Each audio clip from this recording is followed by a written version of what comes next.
میرے پیارے نبی مکی مدنی محمد عربی صلی اللہ علیہ وسلم نے ابھی نبوت کا اعلان بھی فرمایا تھا۔ اس سے پہلے کی بات، صحرائے عرب میں ایک ماں اپنے 8 سالہ بچوں کے ننیال لے کر جا رہی، راستے میں ڈاکوؤں نے اٹیک کر دیا، سارا مال اسباب لوٹ لیا، جاتے جاتے 8 سالہ بچے کو بھی اٹھا کر لے۔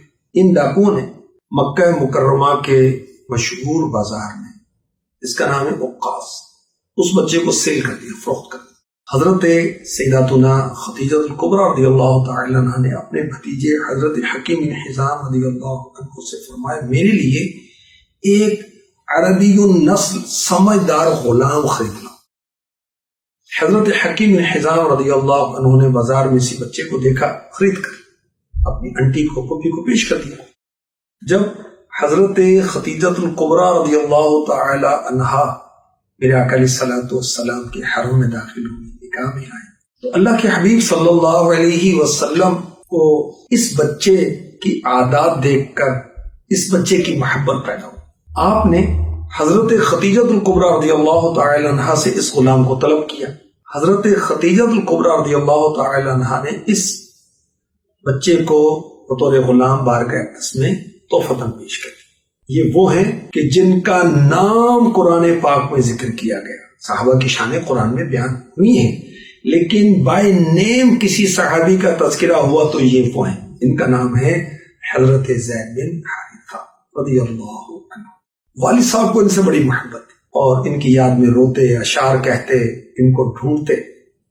ایک عرصہ گزر گیا، کئی سال کے بعد والد صاحب تلاشتے مکہ پاک پہنچتے، بیٹے سے ملاقات ہوتی ہے، بچے کو سینے لگاتے، خوب روتے، بارگاہ رسالت میں عرض کرتے ہیں، آپ جتنی چاہے رقم لے لیں، میرے بیٹے کو میرے سپرد کر۔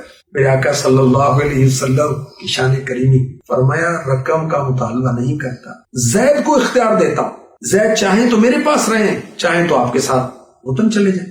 حضرت زید بن حارثہ رضی اللہ عنہ کے والد نے ان کو ساتھ لے جانا چاہا تو رحمت عالم کے جمال نبوت پر نظر ڈالی، دل میں یاد آتا ہے حضور کے اچھے اخلاق، زبان حال سے گویا کہتے ہیں، تیرے قدموں میں جو ہیں غیر کا منہ کیا دیکھے، کون نظروں پہ چڑھے دیکھ کے تلوا تیرا، تیرے ٹکڑوں سے پلے غیر کی ٹھوکر پہ نہ ڈال، جھڑکیاں کھائیں کہاں چھوڑ کے صدقہ دیا۔ حضرت زید رضی اللہ تعالی عنہ نے عشق رسول میں ڈوب کر والد صاحب کے ساتھ جانے سے صاف انکار کر دیا، فرمایا میں آقا کو چھوڑ کر نہیں جا سکتا۔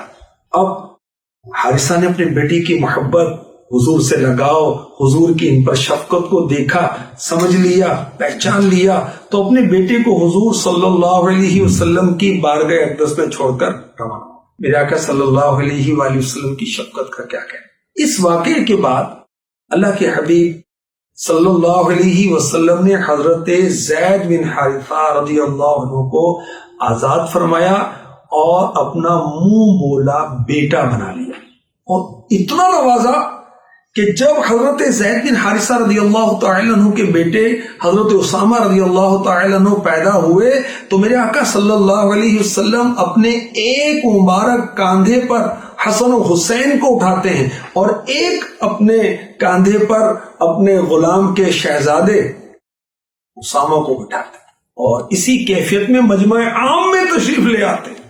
کسی نے کہا جس جگہ تذکرہ فخر امام آتا ہے، جلی حرفوں میں اسامہ کا بھی نام آتا ہے۔ ایک کاندھے پر لفظ جگر شیر خدا، دوسرے کاندھے پر فرزند غلام آتا ہے۔